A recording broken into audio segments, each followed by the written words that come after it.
আমার প্ল্যান্টের মধ্যে যতটুকু আছে যে শেখ হাসিনা এবং তৎকালীন স্বরাষ্ট্রমন্ত্রী আসাদুজ্জামান কামাল, বেনজির আহমেদ, একেএম শহীদুল হক, মেজর জেনারেল জিয়াউল হাসান, আসাদুজ্জামান মিয়া, মনিরুল ইসলাম, এই পর্যন্ত আমরা নাম মেনশন করেছি এবং আননোন অনেক কথা।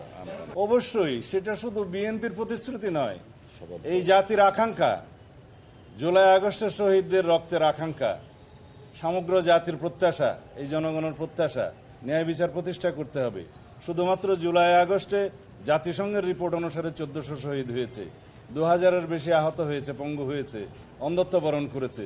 বিগত 15-16 বছরে 7188 জন আমার হাতে তালিকা আছে যারা বিভিন্ন রকমের পারসিকিউশনের মাধ্যমে হয় মৃত্যুবরণ করেছে, হত্যা করা হয়েছে।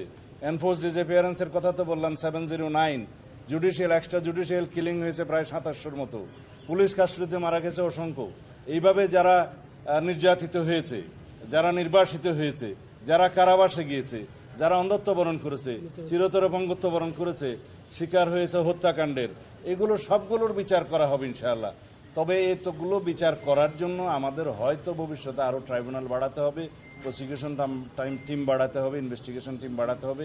এগুলো আমাদের প্রতিশ্রুতি, জাতির কাছে সমগ্র জাতির প্রত্যাশা, আমাদের প্রতিশ্রুতি তো বটেই। এগুলো কন্টিনিউ করতে হবে। সমস্ত রেকর্ড সব কিছু আমাদের কাছে আছে, কিন্তু বিচার যারা প্রার্থী তাদেরকে দয়া করে এসে মামলা দায়ের করতে হবে, এইটুকু তাদের কাজ।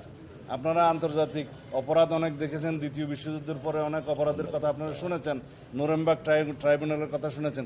এগুলো একদিনে সমাপ্ত হয়নি, ইট টেক্স টাইম, এবং এরপর হয়তো আপিল হবে, যা কিছু হবে, কিন্তু ন্যায় বিচার প্রতিষ্ঠা করা হবে।